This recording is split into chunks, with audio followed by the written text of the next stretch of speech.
Subscribe sekarang channel YouTube Novelas Kadina. Bab Gratis. 5746.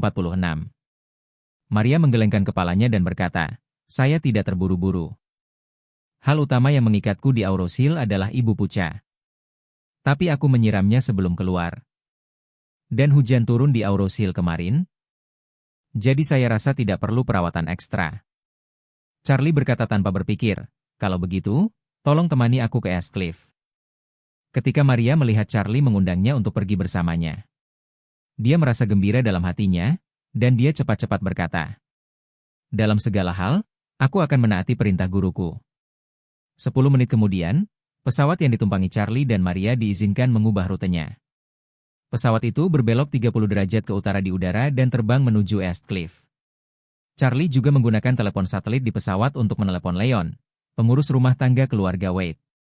Teleponnya terhubung, dan suara Leon terdengar. "Halo, siapa ini?" Charlie berkata, "Butler Tang, ini aku." Leon berkata dengan hormat, "Tuan, saya pikir panggilan ini dari pesawat keluarga Wade." "Apakah kamu di pesawat?" "Ya," kata Charlie, "aku sedang dalam perjalanan ke Eastcliff. Saya akan mendarat sekitar 2 jam lagi. Bisakah Anda mengatur kendaraan untuk menjemput saya di bandara?" Leon berkata dengan tergesa-gesa, "Baiklah, Tuan Muda. Saya akan mengatur iring-iringan mobil dan menjemput Anda langsung di bandara. Saya juga akan memberitahu guru dan yang lainnya." Charlie berkata, "Tidak perlu memobilisasi massa. Kamu kepala pengurus keluarga Wade. Ayo jemput aku. Terlalu mencolok, atur saja mobil untuk diparkir di bandara untuk transportasi saya. Saya ingin pergi ke rumah lama keluarga Wade. Jadi, biarkan saja orang tua itu tahu, dan tidak perlu memberitahu orang lain." Leon berkata tanpa ragu, "Baiklah, Tuan Muda. Biarkan aku beritahu dia, apakah kamu akan menginap di rumah tua itu malam ini? Atau kembali ke istana?" Charlie bersenandung dan berkata, "Tinggallah di rumah lama dan siapkan 2 kamar tamu. Aku punya teman bersamaku." Leon berkata dengan hormat, "Baik. Tuan, apakah ada instruksi lain?" Charlie berkata, "Tidak, itu saja." Leon berkata, "Baiklah, Tuan, saya akan menunggumu di rumah tua." Pada saat yang sama, pesawat yang lepas landas sebelumnya telah mendarat di bandara Eastcliff. Begitu roda menyentuh tanah, biksu palsu itu segera melaporkan kepada wanita parubaya yang cantik itu. "Nyonya, pesawat mereka berubah arah di udara. Menurut informasi dari pengawas lalu lintas udara, mereka untuk sementara mengubah rute ke Eastcliff." "Terbang ke Eastcliff?"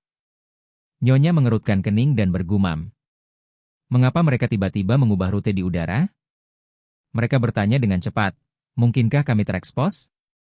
Nyonya itu berpikir sejenak, lalu berkata dengan sungguh-sungguh, "Kita tidak boleh ketahuan. Semua pengawasan dalam perjalanan pulang telah dielakkan. Tidak seorang pun dapat melacak rute kami dari Qingzhouan ke Bandara Yongzhou." Saat dia berkata, dia tiba-tiba teringat sesuatu dan berkata, "Kurasa mereka akan pergi ke rumah lama keluarga Wade." Setelah mengatakan itu, dia dengan cepat bertanya, "Apakah Leon ada di Eastcliff?" Biksu palsu itu berkata, "Saya belum menghubungi Butler Tang akhir-akhir ini." "Nyonya, mohon tunggu sebentar. Saya akan menindaklanjutinya. Izinkan saya mengonfirmasi." Setelah mengatakan itu, dia segera mengeluarkan ponselnya dan menelepon Leon.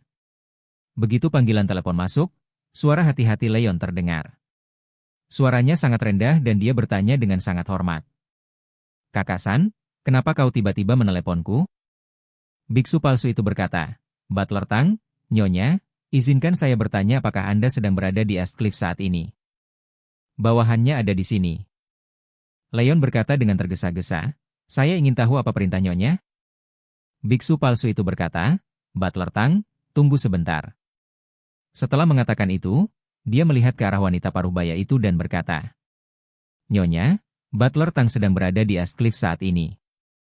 Nyonya itu mengangguk dan berkata, "Baiklah, mari kita ubah rencana perjalanan nanti. Kita tidak akan pergi ke Aurosil hari ini. Kita akan pergi ke Istana Yonghe segera setelah kita turun dari pesawat. Katakan pada Butler Tang untuk menemuiku di Istana Yonghe dalam 1 jam." Biksu palsu itu berkata dengan sangat hormat, Saya patuh. Setelah itu, dia bertanya kepada Leon melalui telepon, apakah Butler tak mendengarnya? Leon berkata dengan penuh hormat, aku mendengarnya. Setelah mengatakan itu, Leon berhenti sebentar dan merendahkan suaranya, lalu berkata, Suster San, bisakah Anda memberitahu Nyonya bahwa Tuan Muda sudah dalam perjalanan ke East Cliff? Bab 5747. Biksu palsu itu tidak terkejut dengan kata-kata Leon dan berkata, Butler Tang, Nyonya sudah menebak apa yang Anda katakan. Jadi dia memintamu datang ke istana Yonghe untuk mengobrol. Bisakah kamu mengubah waktu? Ya, kata Leon cepat-cepat. Tuan Muda. Itu terbiasa bersikap rendah hati dan tidak mengizinkan saya menjemputnya di bandara. Aku hanya perlu menunggunya di rumah lama. Rumah tua itu sangat dekat dengan istana Yonghe dan saya punya banyak waktu. Kalau begitu. Baiklah. Biksu palsu itu berkata dengan santai. Kalau begitu aku akan menemuimu di istana Yonghe dalam 1 jam. Leon berkata dengan hormat, saya mematuhi perintah. Biksu palsu itu menutup telepon dan melaporkan kepada wanita itu. Nyonya, kata Butler Tang, Tuan Muda akan pergi ke rumah tua di malam hari. Wanita parubaya itu sedikit terkejut. Dan matanya yang indah dengan garis-garis halus di sudut matanya sedikit berkabut. Seketika dia menahan air matanya dan tersenyum bahagia. Charlie sudah lama tidak berada di sana. Dan sekarang saatnya untuk kembali dan melihatnya. Hanya saja saya, seorang ibu, sudah 20 tahun jauh darinya. Tapi aku masih belum bisa bertemu dengannya.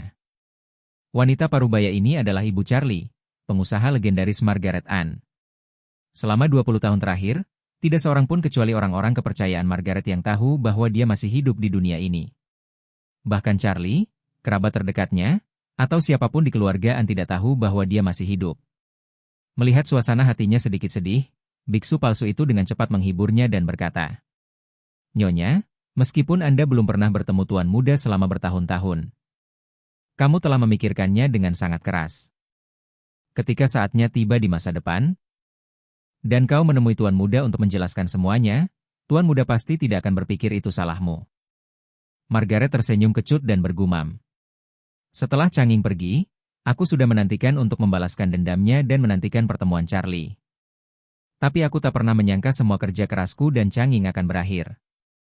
Mendorong Charlie ke jurang kehancuran abadi, sampai hari ini. Saya tidak tahu apakah upaya Changing dan saya. Dan semua yang telah saya lakukan dalam 20 tahun terakhir, benar atau salah. Biksu palsu itu berkata dengan ekspresi tegas. Nyonya, mohon maafkan saya karena terlalu banyak bicara. Meskipun Tuan Muda telah mengalami kehidupan yang sulit dan banyak pengalaman yang tidak memuaskan dalam 20 tahun terakhir. Dia berpandangan jauh ke depan dan pandai menyusun strategi sepanjang hidupnya. Keputusannya pasti sudah dipertimbangkan dengan matang. Meskipun ada beberapa perubahan yang berada di luar ekspektasinya.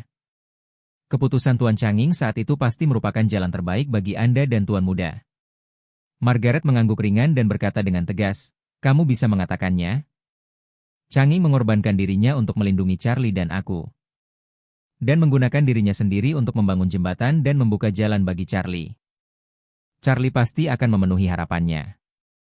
Setelah berkata demikian, dia menatap keluar jendela dengan linglung. Selama 20 tahun terakhir, semua kejadian sebelumnya terlintas di benaknya seperti tayangan selide.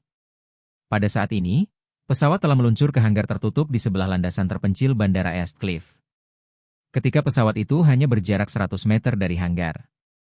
Pintu hanggar perlahan terbuka ke sisi kiri dan kanan. Saat ini, ada 3 jet pribadi dengan model yang sama terparkir di hanggar. Serta beberapa Hongki H9 yang tidak mencolok. Di dalam mobil, sekelompok staf yang mengenakan seragam pemeliharaan telah menunggu di sini untuk waktu yang lama. Awalnya Margaret akan menyelesaikan pergantian pesawat di sini. Lalu berbalik dan terbang ke selatan menuju Aurose Hill. Namun karena Charlie tiba-tiba mengubah jadwal penerbangannya dan datang ke East Cliff. Setelah dia turun dari pesawat, dia langsung masuk ke salah satu gerbong bendera merah. Bab 5748. Kemudian iring-iringan mobil itu langsung melaju meninggalkan hanggar.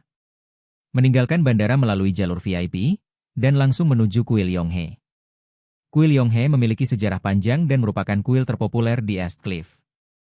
Dan Margaret memiliki halaman eksklusif di sini. Dia meminta Leon untuk menemuinya di istana Yonghe, mengacu pada kediaman ini. Orang dahulu mengatakan bahwa orang kecil bersembunyi di alam liar dan orang besar bersembunyi di kota. Siapa sangka kediaman Margaret di Eastcliff ternyata berada di kuil dengan jumlah pengunjung terbanyak di pusat kota. Ketika Margaret tiba, Leon sudah tiba lebih awal. Pada saat ini, dia sedang menunggu di aula tengah halaman. Melihat Margaret dan biarawan palsu datang bersama, dia bergegas ke pintu dan berkata dengan hormat, "Nyonya, Suster San." Margaret mengangguk sedikit, menunjuk ke kursi-kursi di aula. Dan berkata padanya, "Duduklah, Leon." Dia membungkuk dan berkata, "Terima kasih, Nyonya." Margaret melambaikan tangannya dan duduk di aula tengah.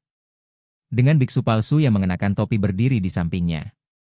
Meskipun biksu palsu itu masih mengenakan topi, Leon masih bisa melihat bahwa dia telah mencukur kepalanya dan bertanya dengan ngeri. "Kakak San, kenapa kamu?" Biksu palsu itu tersenyum tipis dan melepas topinya. Dia mengundurkan diri dan berkata, "Saya berperan sebagai biksu di Gunung Shiwan hari ini." Leon buru-buru bertanya, "Saudari San, apakah Anda sudah bertemu Tuan Muda? Apakah Tuan Muda masih punya kesan tentangmu? Apakah kau membuat Tuan curiga?" Biksu palsu itu menggelengkan kepalanya dan berkata, "Jangan khawatir, aku tidak bertemu langsung dengan Tuan Muda." "Bagus." Leon mengangguk, dan dengan hormat bertanya pada Margaret. "Ngomong-ngomong, Nyonya, Anda sudah lama tidak melihatnya. Kamu telah kembali ke Eastcliff. Dulu, kamu tidak akan pernah pergi ke tempat di mana Tuan Muda hadir. Mengapa kamu datang ke Eastcliff bersama Tuan Muda yang datang ke sini hari ini?" Margaret berkata dengan ringan, "Saya meminta Suster San untuk menghentikan Charlie di Shiwandashan. Ternyata saya ingin berhenti di Eastcliff dan kemudian pergi ke Auros Hill untuk melakukan beberapa hal. Tapi aku tidak menyangka Charlie tiba-tiba mengubah rutenya dan datang ke Eastcliff. Jadi saya mengubah rencana saya untuk sementara."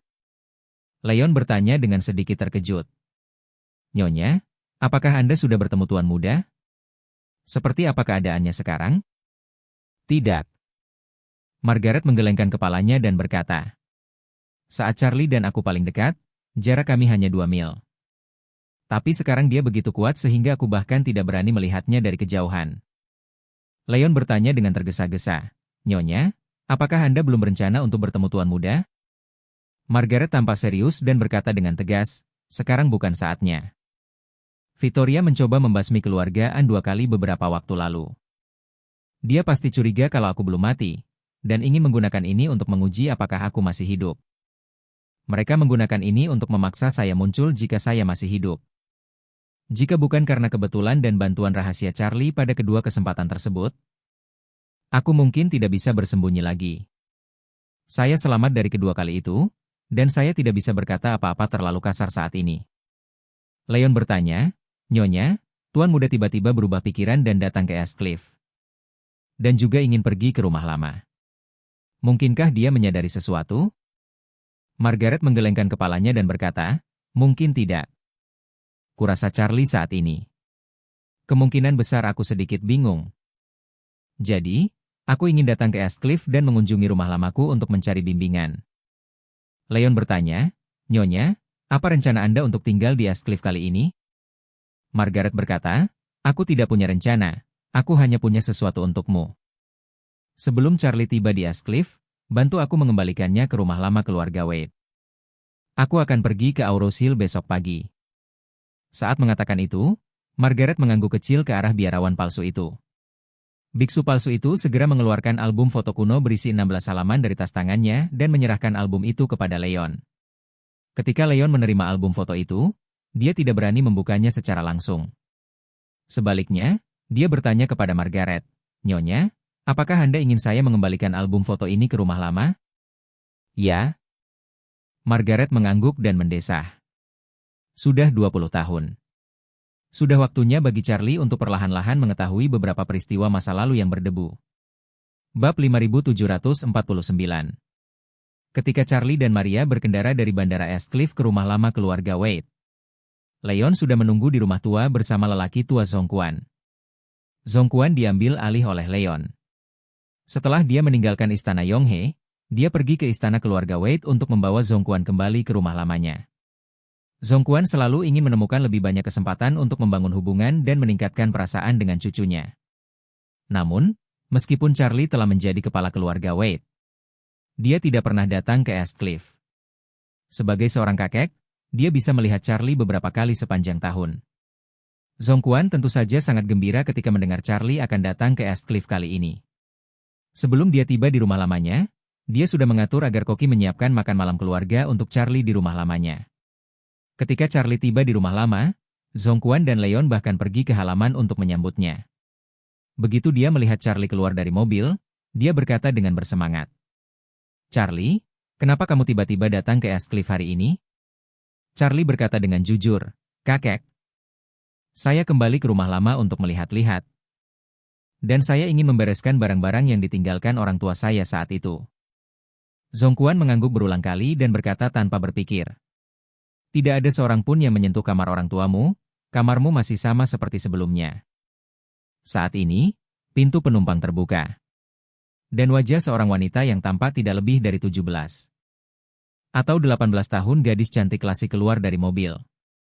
Maria menatap Zhongquan dan berkata dengan hormat, "Halo, kakek, namaku Kathleen." Melihat Maria, Zhongquan tampak terkejut. Dia benar-benar tidak menyangka Charlie akan membawa seorang gadis ke rumahnya kali ini. Lagi pula, gadis ini bukanlah istri Charlie ataupun Sarah. Yang membuatnya semakin tak terduga adalah gadis ini masih sangat muda. Lagi pula, Charlie berusia 28 atau 9 tahun, dan sebentar lagi berusia 30. Gadis ini tampak berusia sekitar 16 atau 17 tahun. Perbedaan usianya memang agak besar. Yang lebih membingungkannya adalah identitas gadis ini. Lagi pula, sebagai kakek Charlie, dia tahu betul bahwa Charlie memiliki banyak wanita kepercayaan di sekitarnya. Namun Maria adalah orang pertama yang dibawa ke rumah tua itu oleh Charlie. Hal ini membuatnya menebak-nebak tentang identitas Maria dan hubungan antara Charlie dan dia. Charlie juga melihat bahwa Zhongquan sangat penasaran, jadi dia menjelaskan, "Kakek, Kathy adalah saudara perempuan yang kutemui di Aurose Hill. Dia kebetulan tidak ada kegiatan apapun akhir-akhir ini. Jadi dia ikut denganku untuk melihatnya." Oh. Meskipun Zhongquan mendengar ini tapi dia belum mengetahuinya. Namun dia masih tersenyum dan berkata kepada Maria, "Nona Lin, anggap saja tempat ini seperti rumahmu sendiri, jangan bersikap sopan." Maria mengangguk patuh dan berkata, "Terima kasih, kakek." Zhongquan menatap Maria dan bertanya ragu-ragu, "Nona Lin, Anda terlihat muda. Apakah Anda berusia 20 tahun ini?" Maria berkata, "Saya baru saja berusia 18 tahun ini." Zhongquan menghela napas lega. Dia tahu betul bahwa masyarakat memiliki dua batas usia bagi perempuan. Yang satu berusia 14 tahun, yang merupakan ambang batas hukum. Dan yang lainnya berusia 18 tahun, yang merupakan ambang batas moral. Bagi masyarakat biasa, sepanjang batas-batas hukum terpenuhi, maka perkaranya sah secara hukum. Adapun ambang batas moral, itu tergantung pada standar moral setiap orang. Namun bagi orang-orang terhormat, tidak cukup hanya dengan melewati rintangan hukum. Mereka berhasil melewati rintangan moral. Kalau tidak, mereka pasti akan dikritik dan ditegur. Generasi kedua orang kaya yang terkenal dengan kepribadian yang sangat arogan dan berganti pacar lebih cepat dari kaus kaki mereka tidak berani berkeliaran di tengah-tengah kedua penghalang ini. Sebab jika mereka melakukannya, mereka pasti akan dikritik oleh publik. Zhongquan juga khawatir bahwa Maria berusia di bawah 18 tahun. Dan jika terbongkar, akan berdampak pada Charlie dan keluarga Wade. Namun, ketika Maria mengatakan bahwa dia sudah berusia 18 tahun, dia menjadi jauh lebih santai. Leon, yang diam sampai sekarang, melangkah maju dan berkata dengan hormat, "Tuan, saya sudah menyiapkan jamuan keluarga. Silakan masuk dan makan sesuatu bersama Nona Lin dulu." Bab 5750. Zhongquan juga tersadar dan berkata cepat, "Benar sekali, Charlie, kamu tidak datang ke East Cliff. Aku dengar kamu tiba-tiba datang malam ini. Jadi saya segera meminta seseorang untuk menyiapkan makanan dan anggur. Kamu bisa minum 2 minuman dengan kakek nanti." "Baiklah." Charlie mengangguk ringan dan berkata, "Kalau begitu, ayo masuk, makan, dan ngobrol. Kembali ke rumah lama tempat dia tinggal selama beberapa tahun saat masih kecil. Charlie terasa familiar namun juga aneh. Meskipun rumahnya masih sama seperti dulu. Tanpa perubahan besar, saat dia tinggal di sini, rumah itu selalu ramai dengan orang. Saat itu, ayah Charlie sangat populer di keluarga Wade. Meskipun Zhongquan belum secara resmi menyerahkan gelar kepala keluarga kepadanya. Pada saat itu, dia sudah menjadi jurumudi sebenarnya bagi seluruh keluarga Wade. Di bawah kepemimpinannya, keluarga Wade telah membuat kemajuan besar. Dan seluruh keluarga Wade menjadi sangat bersatu berkat kepemimpinannya. Saat itu, Andrew Wade dan Cynthia bersedia menjadi foil di samping Changing. Karena mereka tahu bahwa memainkan peran pendukung di sampingnya akan menuai lebih banyak manfaat daripada memainkan peran utama sendiri. Oleh karena itu, semua orang gembira dan santai, hanya mengikuti Changing dan menunggunya mengalokasikan sumber daya. Namun, sejak kematian Changing, keluarga Wade kehilangan kunci untuk memutar seluruh keluarga Wade menjadi satu. Dan setiap orang mulai memiliki pemikirannya sendiri. Andrew berharap dapat mewarisi posisi kepala keluarga sesegera mungkin. Sementara Cynthia dan beberapa orang lainnya, mereka semua berharap untuk memisahkan keluarga sesegera mungkin dan mengunci kepentingan mereka sendiri sesegera mungkin. Sejak saat itu, keluarga Wade tidak pernah lagi bersatu dan sejahtera seperti dulu. Dalam beberapa tahun terakhir, dengan selesainya pembangunan rumah keluarga Wade. Keluarga Wade pada dasarnya telah pindah dari rumah tua ini. Hanya menyisakan beberapa pembantu untuk mengurus pemeliharaan di sini, jadi tampaknya agak sepi sekarang. Beberapa orang datang ke ruang makan, dan meja telah terisi dengan makanan dan anggur yang lezat. Zhongquan mengundang Charlie dan Maria untuk duduk. Leon di samping mengambil inisiatif untuk membuka sebotol minuman keras. Menuangkan sebotol untuk sang kakek dan cucu. Dan kemudian berdiri dengan hormat di belakang Zhongquan. Charlie menatapnya dan berkata, "Pelayan Tang, silakan duduk dan makan sesuatu." Leon berkata cepat-cepat, "Terima kasih, Tuan Muda. Kamu dan aku sudah tidak bertemu selama beberapa hari. Jadi, kami memanfaatkan kesempatan ini untuk minum-minum lagi dan mengobrol. Aku tidak akan mengganggumu lagi. Lagi pula, aku seorang pelayan. Dan melanggar peraturan untuk makan bersamamu dan Tuan di meja." Charlie melambaikan tangannya, "Pelayan Tang, kamu tidak perlu bersikap begitu pendiam. Aku ingat waktu aku masih kecil, ayahku sering mengajakmu minum bersamanya. Kau menyelamatkan hidupku. Terima kasih atas perhatian rahasiamu selama 20 tahun terakhir. Saya telah mencari kesempatan untuk bersulang untukmu. Dan saya pikir hari ini adalah hari yang baik." Leon berkata dengan tulus dan takut, "Tuan Muda jangan katakan itu. Alasan mengapa bawahanmu mampu membawamu keluar 20 tahun yang lalu dan menyembunyikanmu di panti asuhan Aurus Hill untuk tumbuh dewasa semuanya diatur oleh ayahmu. Bawahan hanya pelaksana tugas yang diberikan Tuan Muda." Saat dia berbicara, dia mendesah dengan mata merah. Sampai hari ini, para bawahan hanya berani mengatakan bahwa mereka cukup beruntung telah menyelesaikan misi mereka. Itu saja? Hati Charlie tergerak dan dia bertanya padanya. "Pelayan Tang, Anda mengatakan bahwa itu adalah pengaturan ayah saya. Ketika kau membawaku pergi dan menempatkanku di panti asuhan?" "Ya," seru Leon, "termasuk seluruh tim di panti asuhan. Mereka semua dipilih dan dilatih oleh ayahmu. Salah satu dari mereka, Dekan Tuan Sang, juga merupakan salah satu perwira ayahmu yang cakap saat itu." Charlie mendesah tanpa henti. Sepertinya ayah sudah menduga suatu hari Warriors Dan akan datang ke rumahnya. Saat dia berbicara, Charlie menunjuk ke kursi kosong di sebelahnya. Dia berkata kepada Leon, "Steward Tang, duduklah, dan mari kita minum bersama. Aku akan minum denganmu." Leon masih ingin menolak, tetapi Zhongquan di samping berkata, "Leon, tidak ada orang luar di sini. Kamu tidak perlu bersikap begitu pendiam. Charlie tumbuh dengan kamu sebagai wali rahasianya, kamu pantas mendapatkan bersulang darinya." Leon melihat bahwa orang tua dan muda semuanya memintanya untuk duduk. Jadi dia tidak menolak lagi, dan dengan hormat duduk di sebelah Charlie. Charlie mencium bau samar dupa. Jadi dia menatap Leon dan bertanya dengan santai, "Apakah pelayan Tang pergi ke kuil hari ini?"